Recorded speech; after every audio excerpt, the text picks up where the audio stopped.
Hello, and welcome to Thank You, Internet. Thank you, Internet. A love letter to everything the Internet has to offer. My name is David Spencer. And I'm Michael, the William Hunter. Michael the William Hunter. The third. Not Michael the Hunter. No. Mike of the Hunter. Michael the William. If you were, it's Michael like the William. Night of the Hunter, but it's Mike of the Hunter. You already made that joke. I know I did. Episode 1. Did I make it on this podcast? Episode 1. What other jokes have I made on this podcast, though? I can remake them right now. I was like, oh, this is a good opportunity to make a joke I've already made, but I don't remember what I said on this podcast. Just kidding. It's all good. Yeah. Welcome to Thank You, Internet. Yeah. So we don't have an interview this week, but what we do have is lots of wonderful discussion. But before we get into that, what have you been up to, Michael? Yeah, well, I don't know. I haven't really been up to much of anything except, this podcast. And, It's true. But you went and re-listened to every episode we've done so far. I did. How was that experience? It was interesting because I was sitting there going like, man, we talk about Los Angeles and the heat a lot. Well, yeah, we do. And the drought. Okay, I just have to say that it is so hot right now. Like, I am sweating bullets. You know what the great thing about how last episode we were able to Skype and like be in two different places? You know what the best part of doing that was? What? Not wearing any clothes. Oh yeah, that's true. Well, I mean, you could like get naked, David. I mean, okay. I mean, if you really want. Oh God. Oh God. Oh, put that away. There are children here. But do you know what the worst part about doing it over Skype was? The audio editing. Audio mixing. Do not let me... Oh, my goodness. Well, I'm sorry that it was so bad. No, it's okay. Just takes a long time. Yeah. But we're getting better. You know what? I'm still figuring out how to do this. But you know what? Let's talk about what's going on right now. Right as this second, as we're recording. As we are recording this, VidCon is going on right now. And I wish we were there, David. Yeah. Yeah, why aren't we there, Michael? Well, because we're poor as fuck. And that's basically what's going on. But also, we have this, and this takes priority. We got to record an episode. Yeah, yeah. Of course, if we're going to VidCon, we could just record there. Damn it. You know what? Next year, it's gonna happen. Yes, we are putting it out there in the universe right now. Next year, we are going to be at VidCon, and it's going to be great. Okay. But let's just talk about that for right now. Yeah, just real quick. Yeah. Because I know we got to talk about as you probably have seen the title, we're going to be talking about some social streaming medias. Oh, that's going to be fun. Social streaming media. Yeah, like internet streaming media, like like Netflix and the Hulus. Yeah. And, but before we get into that, but before we get into that, can we just take a look at how big VidCon got this year? I mean, because as we're talking, it's over. 20,000 people are there right now. Oh, wow. Yeah, and what? Back in 2010, 5 years ago, it barely broke 1,000. It was 1,900 people. That's nothing. That's literally a house party, a really crazy house party or something. You know what I mean? And now it's this huge ordeal. You have 20,000 people, and that's also including the content creators. Yeah. And they're all there. They're all representing themselves. A lot of them have panels. I know the Smosh guys are going to be there because their movie just came out on Wednesday. Their wax figures got debuted, and so it's just this huge ordeal. And now everybody's bringing their A game, and especially up in Anaheim.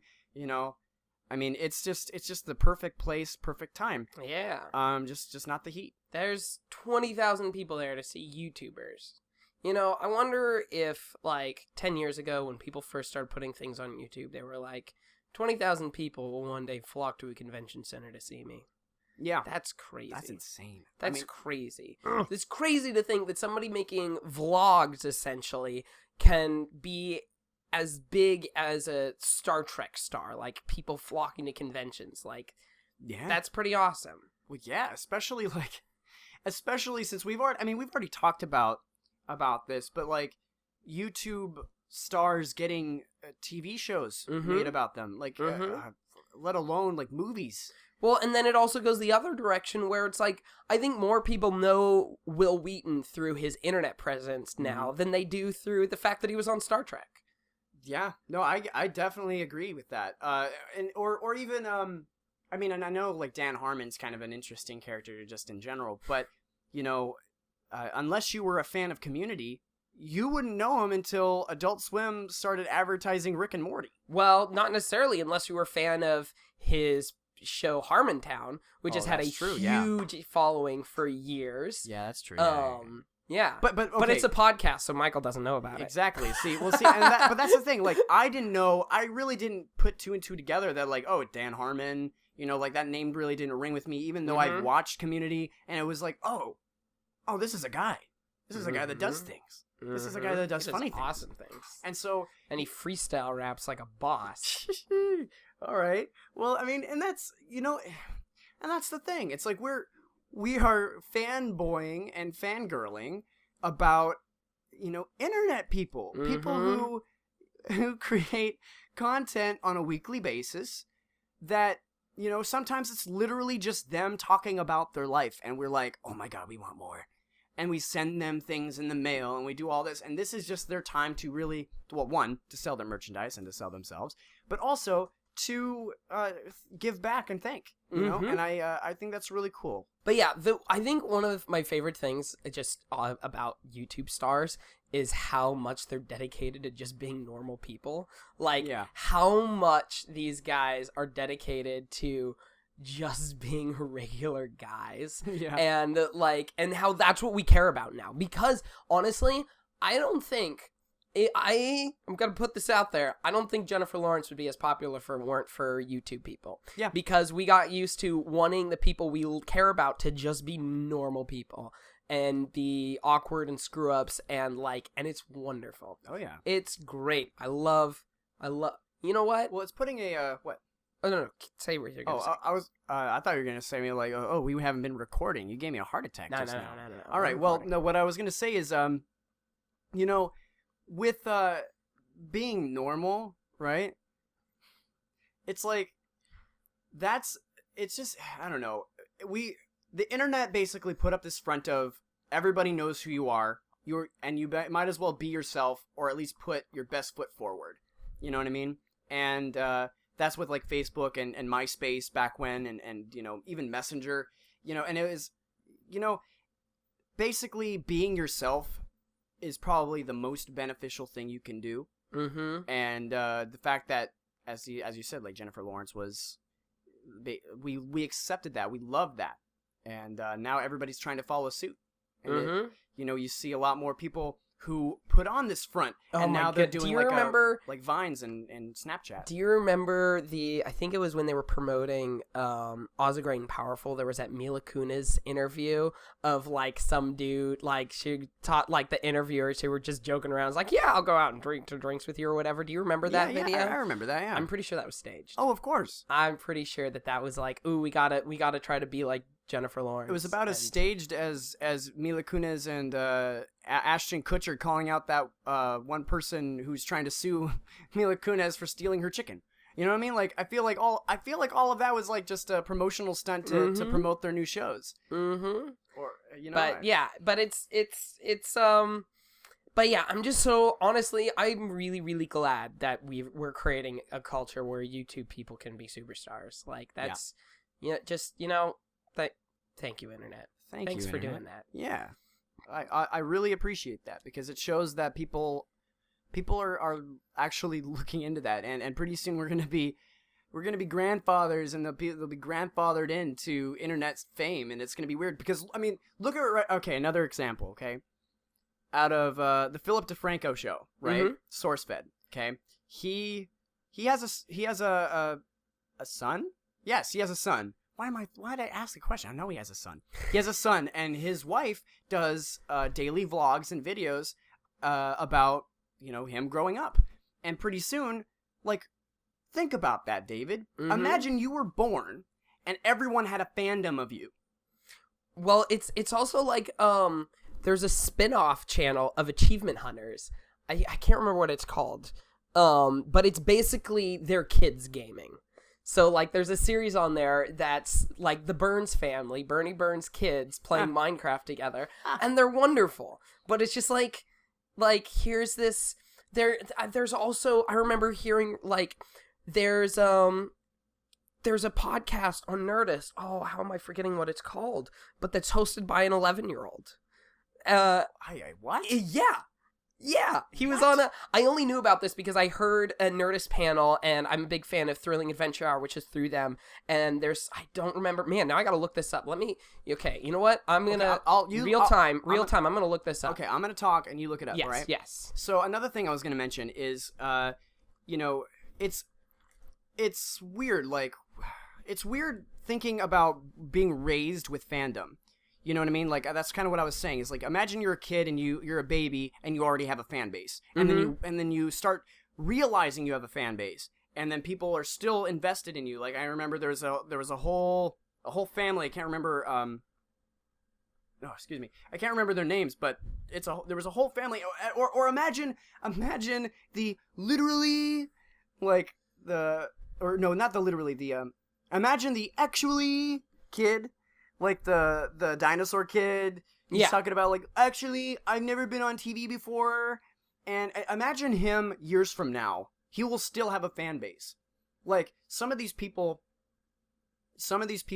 moved on to be on the Kids React, Teens React, pretty soon, and they have, like, Parents React, Elderly React, Dogs React, Pets React. It's ridiculous. But we love it for some reason. What? Yeah. How is it? Like, if you were to tell me this back when we were in high school, if you were to tell me that was how easy it was to get a fan base, I'd say, you're an idiot. Get out of my face. What are you doing in my house? Like, immediately. I just... Also, shave that dumb beard, older David. So what I was... What? Okay, go ahead. Sorry, I was in the middle of looking up this podcast when you said that. No. Okay, so yeah, it was started 3 or 4 years ago when this kid was 9 years old. It's called The Mutant Season. The host is Gil. I don't see a last name here. But yeah, it's called The Mutant Season, hosted by... He's a 12-year-old now. That's crazy. That's crazy. 3 years so far. But yeah. But that's my point. That's my point, is the fact that content creators can be pretty much anything. You could almost do anything and get famous. Mm-hmm. Or at least have that 15 minutes of fame. Mm-hmm. And, I don't know. I feel like it's just an interesting thing that all of those people will come together this weekend to VidCon, where they will chat it up, they'll collaborate with each other, and pretty soon we're going to see a whole slew of videos with people collaborating with other YouTubers, and it's going to be this huge ordeal. And honestly, I love it. Thank you, Internet. That's amazing. Yeah. So, David, what have you been up to then? I've been watching BoJack Horseman on repeat because season 2 just came out last weekend.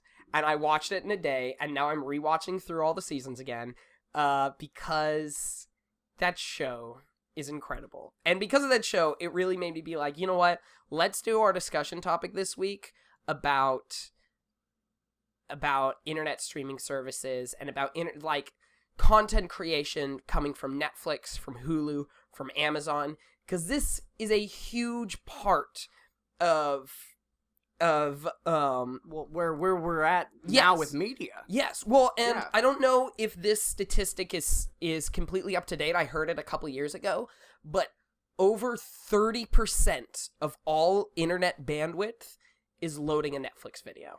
Boom. Over 30% of the entire bandwidth of the internet is Netflix. I remember a lot of people were really angry that they didn't have faster internet so that they could stream it.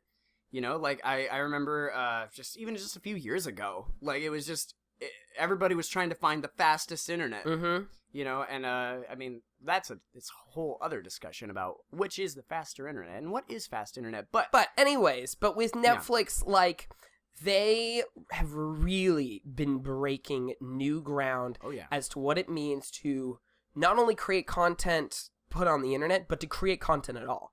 They have totally rewritten the rules of what you make and how you make things. Well, it's they basically went up and were all like Moses and being like, oh yeah, we have rules fuck this one, and they just broke one of the fucking 10 commandments. They're like, oh, thou shalt only be on TV? Ha! No, we have internet, bitches! And it's ridiculous.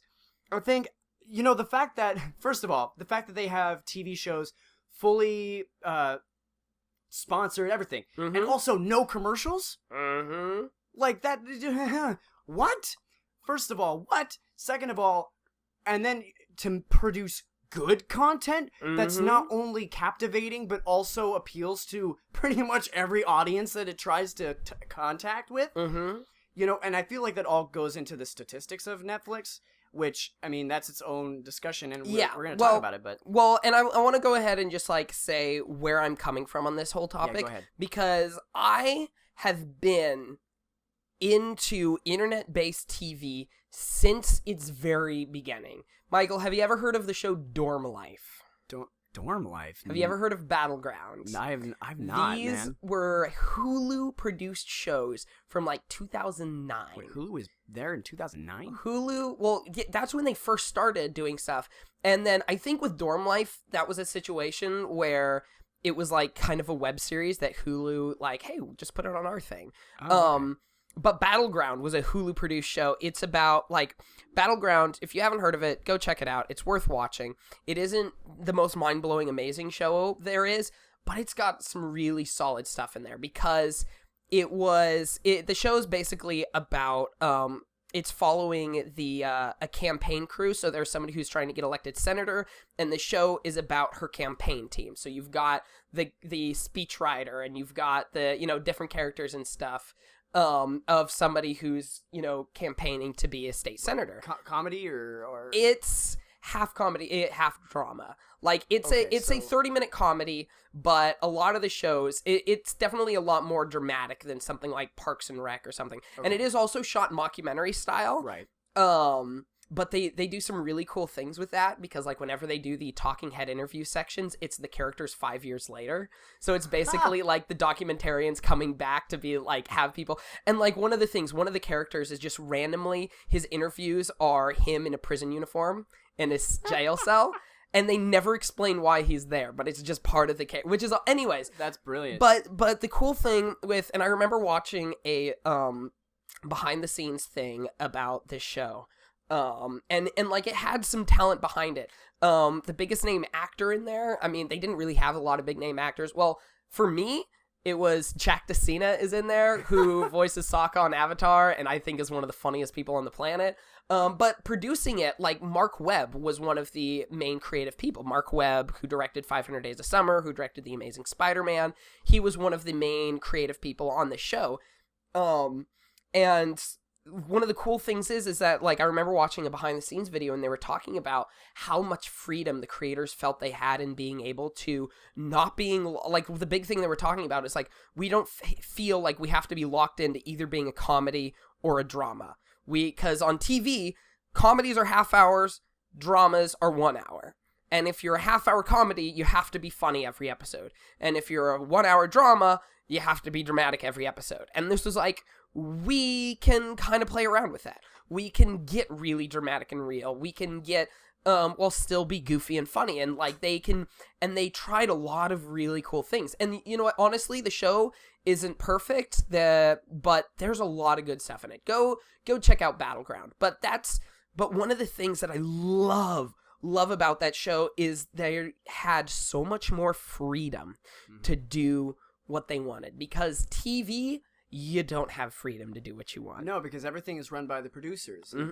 Everything's run by the networks. Oh yeah, and the networks are running the producers. The producers are making sure that the networks are happy and that they And the thing is with BoJack Horseman, for example, that show, it's amazing that anybody made that show. There's no universe where that would be put on TV, because not only is it really weird animation, and yes, there is weird animation on TV, but BoJack Horseman has episodes that are not comedies. No. Like, have barely any jokes in them. Like that are just really...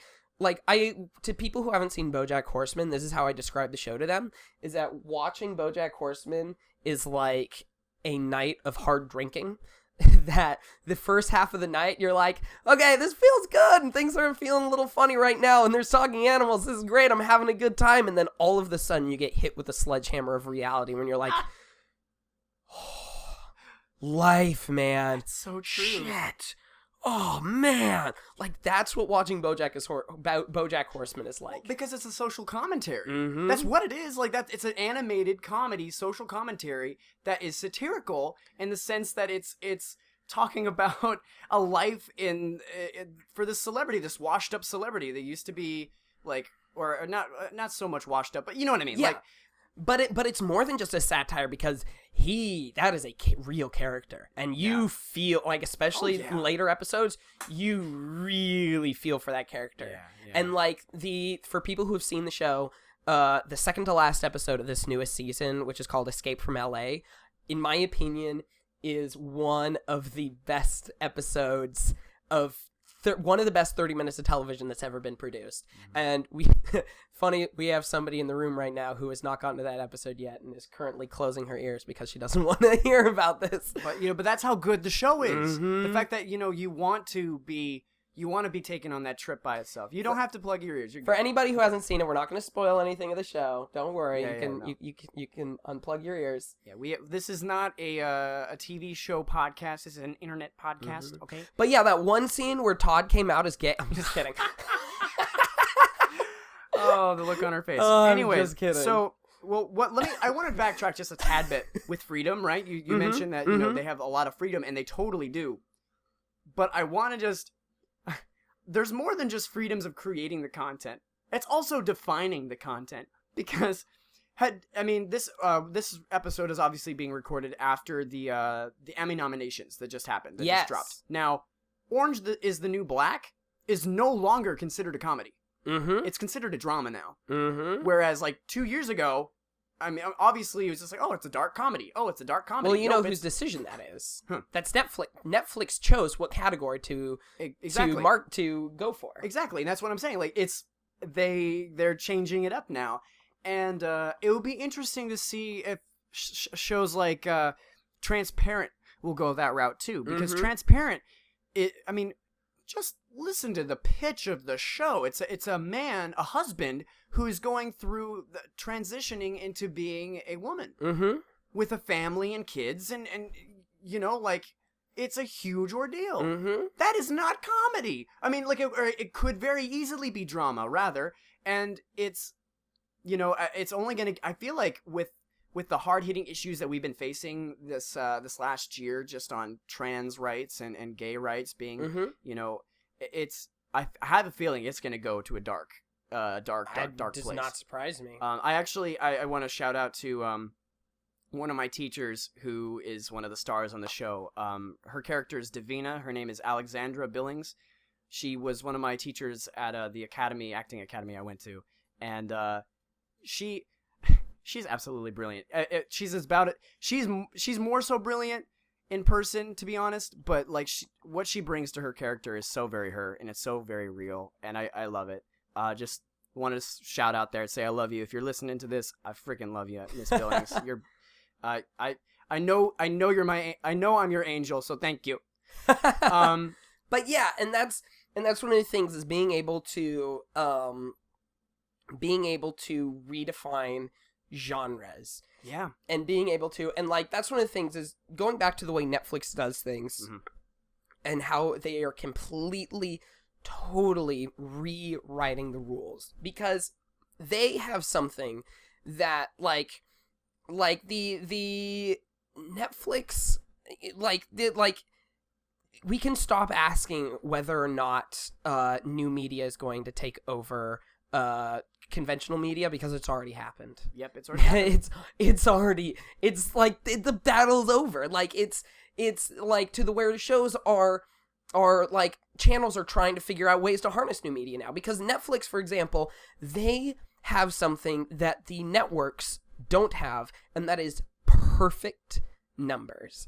With like the Nielsen rating system, everybody knows is total garbage at this point. Yep. It is useless. It extrapolates information to 1,000%, and it is an insane way of tracking things. Netflix knows exactly to the number, to the each individual person, how many people are watching what. Not only that, but how many people will rewatch it, how many people quit halfway through. They know exactly what is being watched on their service. And so they're able to look at that and, like, with House of Cards, for example, they're able to look at that and be like, okay, people like political dramas, people like Kevin Spacey, people like David Fincher, let's greenlight this show. But the cool thing is that once they do that, then they let their content creators take it from there. Yeah. Which is how it should be, because networks spend so much time that they greenlight a show, but then they keep putting their little fingers in constantly, whether you're NBC, who fires show creators, or Fox, who just cancels shows outright. They always got to be putting their little fingers in the show, and ultimately, it's showing that they don't trust their content creators, that they didn't trust Dan Harmon to produce a good comedy, that they didn't trust Jeff Loeb to make Heroes properly, that they didn't trust Joss Whedon to make Firefly, that they didn't trust Mitch Hurwitz to make Arrested Development. That's what all that network picking is.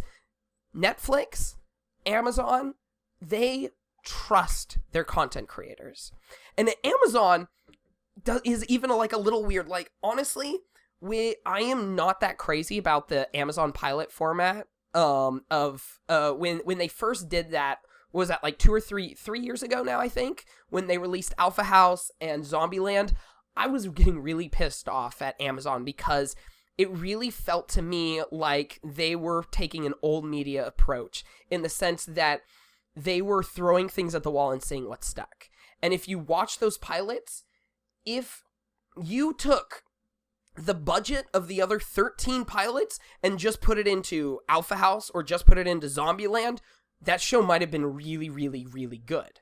But they kept splitting up there, which is Netflix is like, no, we're going to focus on a few good shows. Well, now they're focusing on 1,000 good shows. Oh, yeah. But that's the difference, is that they are able to... Old media was about having to fill a 24-hour broadcast cycle and caring about what time and what day things were and all those different numbers, which ultimately take away from being able to create content. You're no longer saying, we're going to make this because it's good, and now you're saying, we're going to make this because it fits into this certain puzzle. Other networks now, obviously, are trying to make bank on that. Mm-hmm. Recently, Showtime basically teamed up with Hulu, and for an extra, $15 a month, you can get, Showtime with Hulu as soon as it comes out at the exact time. Mm-hmm. And, I don't know if many people are biting for that, because I feel like, if anything, they should just combine it at this point. Because, they can't really compete with Hulu, they can't really compete with Hulu, and they can't compete with Netflix, and they can't really compete with, definitely not with HBO Go. But they, they're teaming up, I guess. Here's the funny thing with HBO. HBO really feels like that person who, was relevant for a second and then is quickly watching everybody else leave them, because they got really relevant in, early 2000, and then they have been so... I remember hearing a couple years ago a quote from the Netflix CEO saying, our goal is to become HBO faster than HBO can become Netflix. And they have done that, because they were like, if HBO's smart, they're going down this road where they're gonna, go down on internet media, and they're gonna, because they have already all these deals for movies, for different shows and stuff to be able, and so Netflix was like, okay, we want to be able to put out a bunch of really incredible original TV shows sooner than they get on the internet. Oh yeah. And they definitely did that, because Boom. And it's insane to me. I don't understand why it's taken HBO so long to make HBO Now. Because HBO Go, you can only get if you already have an HBO account with a cable provider. Yep. I don't have a cable provider. I am never going to pay for cable. I refuse to do it because I don't need to. Jerry, I can hook you up, Jerry. I don't need to pay for cable. And HBO just now finally put out HBO Now. And the thing is even still, it's only available on Apple TV right now. Right. Or you have PlayStation, which is doing the same thing, except instead of purchasing like a whole cable package, you can choose individual channels, which would be like Cartoon Network. You can get different ESPNs, stuff that isn't streamed necessarily to Hulu or anywhere else, really.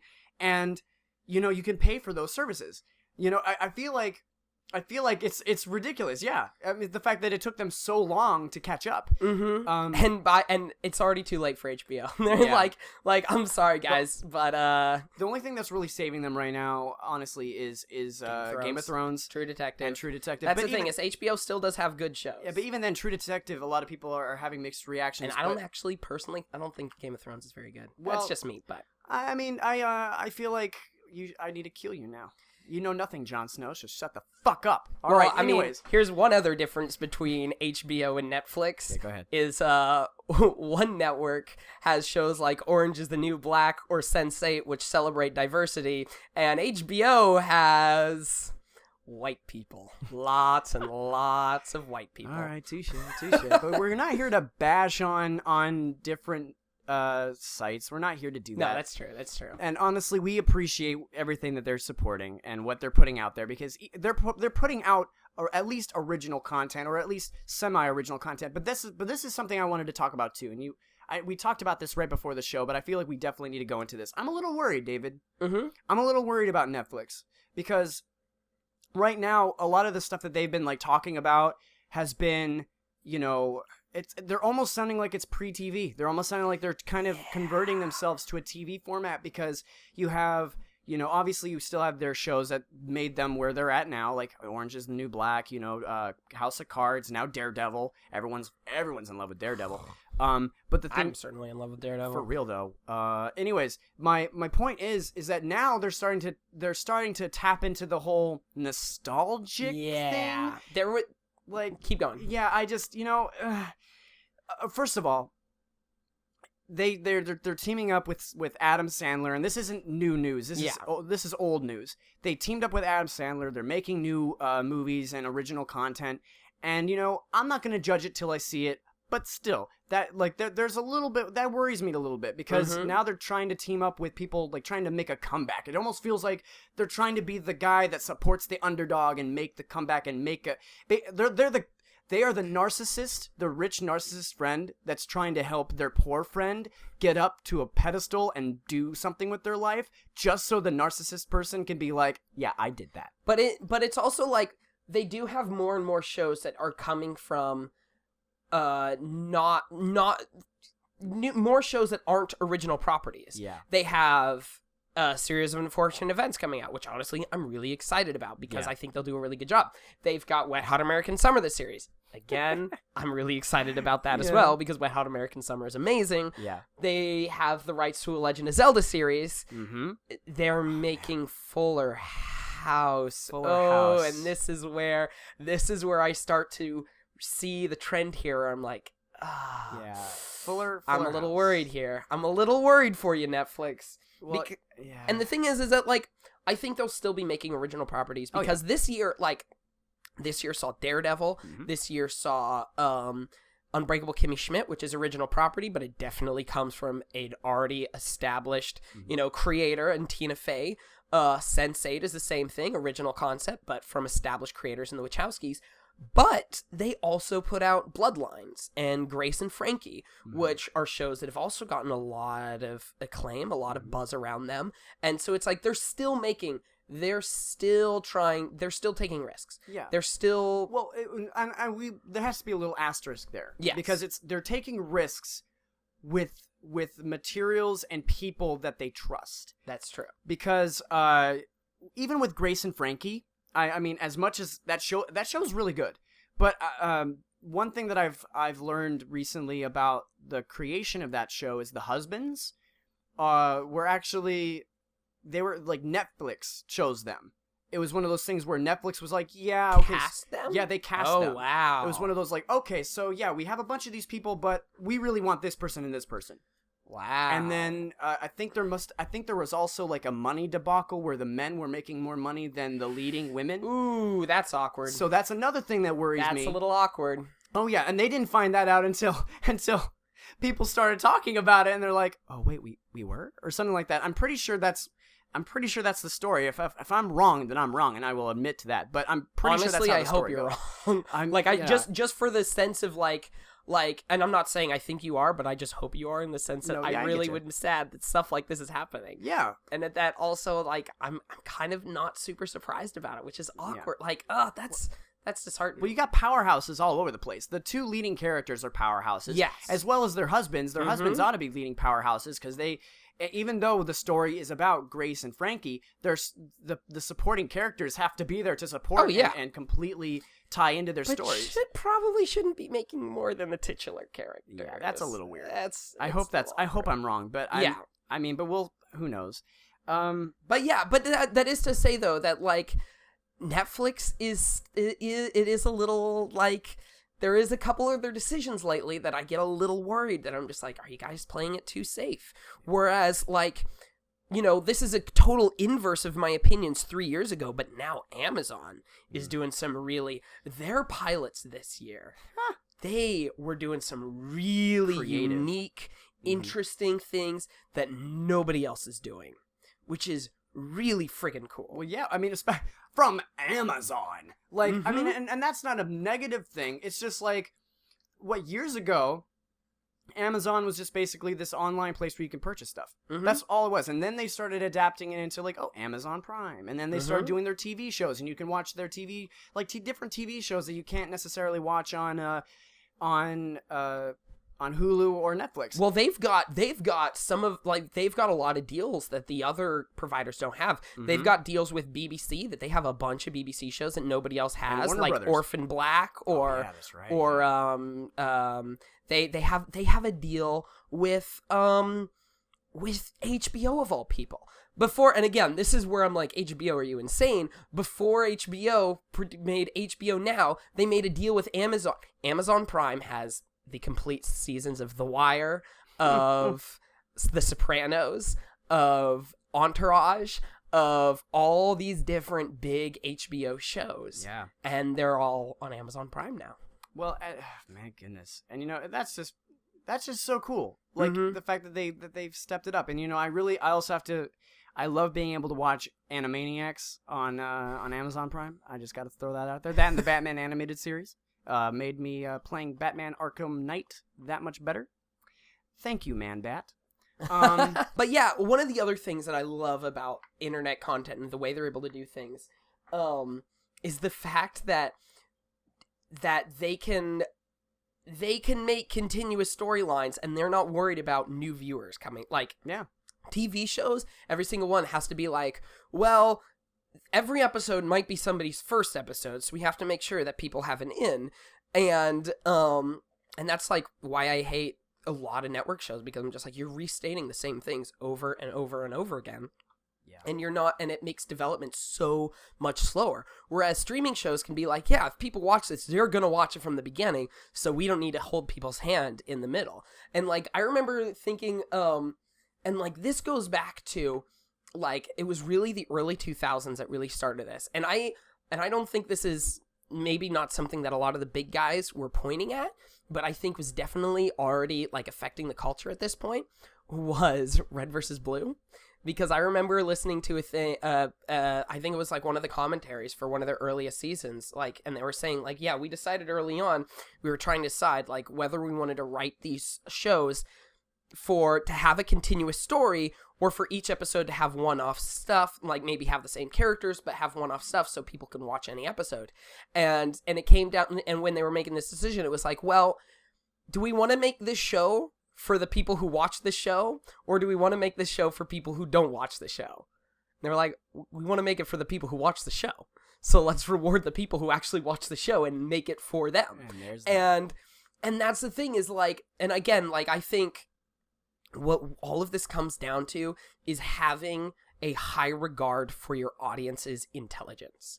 And that is one of the biggest mistakes that network TV has always made, is not having a high regard for their audience's intelligence. And that's one thing, going back to like Amazon's way of doing things, I have to give them a lot of credit, because their whole model is based off of their audience is making intelligent decisions and their audience is choosing intelligent things. And that's because their whole model of doing the pilots and having people vote on what pilots they like the most. Yeah. And, like, that's a big deal. Oh, yeah. To incorporate your fan base into that, to incorporate the people into it and make them make a choice. And the thing is, like, when Netflix, though, is when they're not letting people tell them what they want, but they're saying, well, we know what you want based off of your viewing habits, that's when they start producing things like Fuller House. And it's like, and while I think that season 4 of Arrested Development is way more underrated than people give it credit for, that is also another instance of, like, Netflix, that wasn't necessarily the smartest move on their part because not a lot of people watched it, not a lot of people liked it. Yeah. And, like, I'm glad it was made because I personally think it was really good, but it definitely was a decision that came from, well, everybody's going to love this because it's Arrested Development, and it didn't necessarily work that way. Yeah. People want to watch good stuff, and honestly, I think people want to watch original stuff. Yeah. Like, I think, like, did you see Sense8? Like, I watched a bit of it. It was a little everywhere. Yeah, but yeah, it's kind of all over the place. But a lot of people really got into that show because it was unlike anything else they'd ever seen before. And that's kind of what you need to. I bet you anything that goes into the sales pitch. I bet you anything. The words "something you've never seen before" will go into the sales pitch, and immediately that'll perk up everybody's ears and go, I remember when I was in film school, we were taking a class on, like, it was a class about, like, you know, networking and stuff like that, and we were talking about pitching and, like, coming up with a good pitch for a screenplay or something. And the teacher was saying, it's like, it used to be 15, 20 years ago, you would go into a pitch and say, it's this meets this. It's this well-known property meets this well-known property to make something new. And he was like, but people don't really like that anymore. Nope.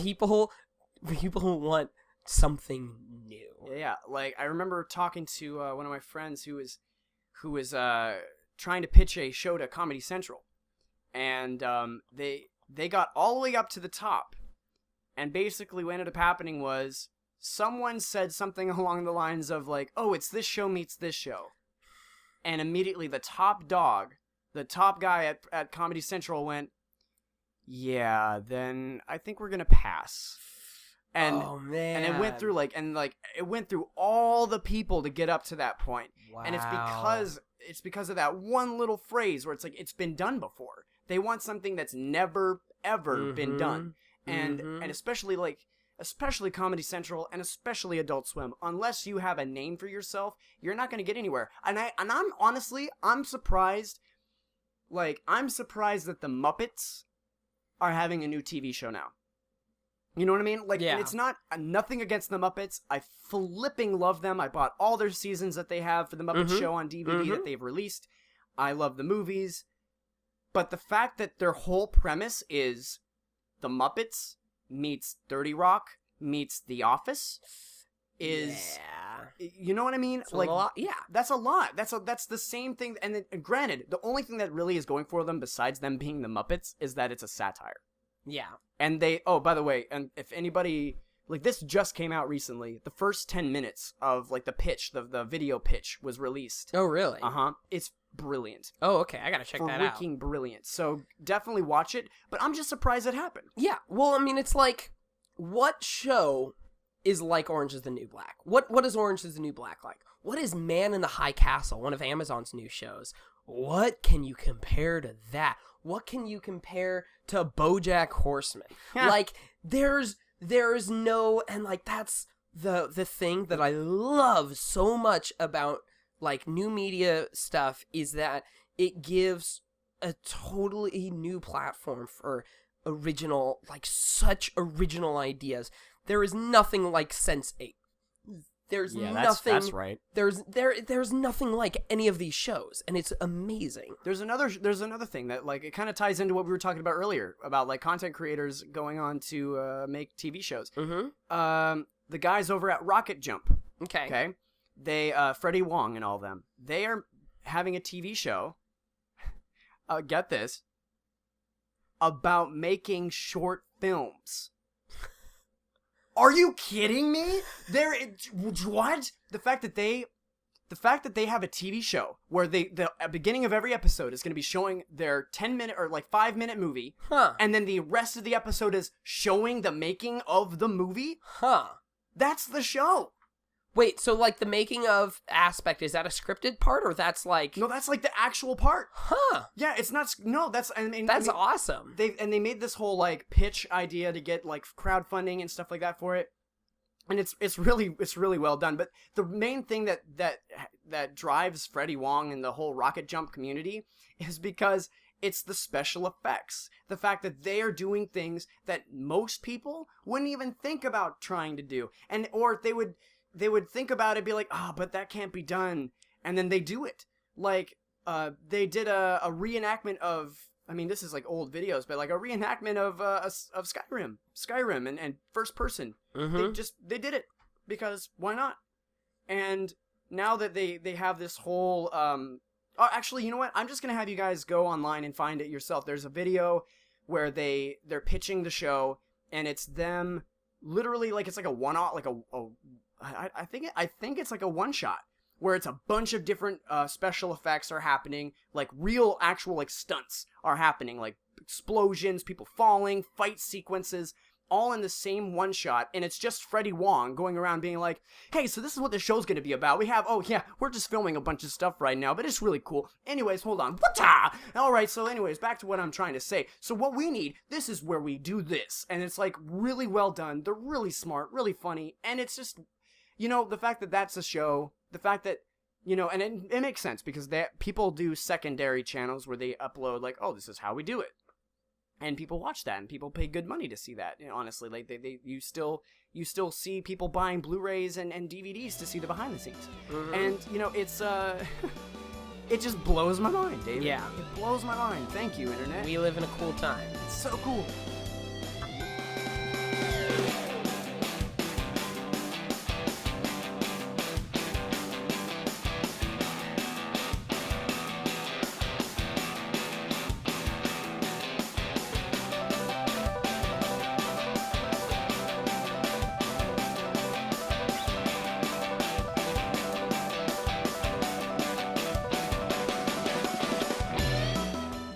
All right, so let's go ahead and do our YouTube picks of the week.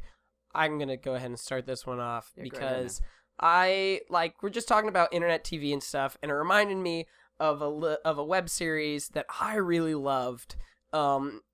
Cracked, which I'm obsessed with, everybody knows this, has produced a couple of original series, and this is by far their best. It's called rom.com.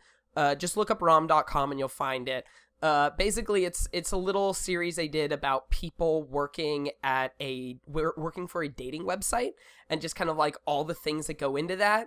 Like the main character is this girl who's all about like the science of the website and stuff, and then like her relationship in real life kind of is falling apart and stuff. Anyways, it's really good. Just watch it. Well, I mean, yeah, it sounds like an interesting concept. And I want it to be a full-fledged show. Like, I really want them to produce like a full 30-minute episodes, full season of the show, because it's amazing. And yeah. Okay. Yeah. Anyways, that's my pick this week. That's his wish to the internet. Mm-hmm. He just, internet, get on that. What about you, Michael? Alrighty. Well, honestly, tying into what we were talking about YouTubers and trying to, create new content and stuff like that. And honestly, I really want to see this guy do a lot more content. I'm going to actually plug a guy as well as a video that he's most known for. Really big on Vine. This guy named Jamie Costa. Okay, he does a spot on Robin Williams impression. Spot on. Actually, more than just Robin Williams. Like, what's so cool about him is he can do so many different impressions. He can do like Ian McKellen. He can do Harrison Ford. He can do all these different people, but he could also do Robin Williams. But he could also do Robin Williams doing an impression of someone else. Like, and it's ridiculous. Like, I'm sitting here watching this 2-minute video, super quick, but you feel so much, and you realize, like, not only is he a brilliant actor, because they're also, his demo reels are on YouTube, and he's pretty cool. He could definitely be the next Harrison Ford, like, or at least a young Harrison Ford character. So internet, get on that. Star Wars. But really though, this guy is ridiculous. I really want to. Let's get him on the show, David. Yeah. Like I really want to get him on the show. Do it. All right. Well, Michael, if people liked you, where can they find more of you? At your mom's. If they don't like you, where can they find more of you? Oh, okay. Well, also at their mom's. Yeah. Wow, I just went back to 6th grade there. Sorry about that, internet. No, you can always find me at on Twitter at Arctic_Ginger. You can find me on Instagram, Michael William Hunter, or just on Google in general. Type in Michael William Hunter. You'll find me, my IMDb page, maybe a website. And you can also find me on Twitter at David W. Spencer. You can find the show on Twitter at tynetpod. You can find the show on email at thanksinternetpodcast@gmail.com. Send us emails. Send us your thoughts, your feedback, your feelings about things. Pictures of your feet, because David's into that. Yeah. Michael's speaking for himself there. And you know I what? said Just David. tell I us said your David. innermost secrets, and we'll read it on the air. We promise that we won't read it on no, the we air. promise that any email we receive, you can make it anonymous. Like we'll just, if you like really just like are struggling to find a way to tell the world, like, hey, world, I have a bowl fetish, a fetish for bowls, a fetish for people with bowl haircuts. yes, and I need the world to know, but I'm not ready to put that kind of. I feel up coconuts just so I can satisfy myself. You know that's a thing. You know it's a thing. You can also subscribe to us on iTunes. iTunes is still the #1 way people find podcasts. So subscribing to us there will make sure we get more listeners. And also rating and reviewing us there will really help us to get more listeners. The more listeners we get, the cooler people we can get. And then we'll be able to interview everybody. We'll one day be able to interview the creator of the internet himself. Exactly. And you know what? Another way you can help us out with that is by sharing it.